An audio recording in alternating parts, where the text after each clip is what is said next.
Today I'm going to teach you how to make a gradient map in Procreate that you can use to color grayscales or anything else. First things first, you're going to open up your gradient maps and click this plus sign. This will open up the gradient map menu.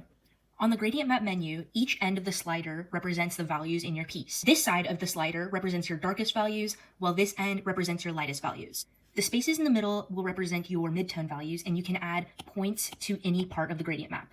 Moving around the sliders will affect how much the color shows in your gradient map. In order to choose a color, you can just tap the gradient bubble and move it around. For the darkest values, you should probably choose a darker color.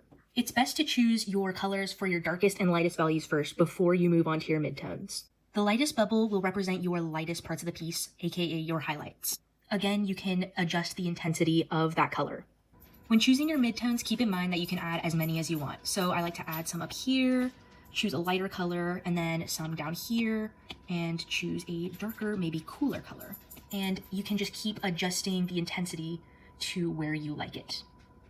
And once you're finished with your gradient map, you can go ahead and click that check, and you can name it if you want, and you can also adjust the intensity of the color in the gradient map, just in case you want it to be less saturated.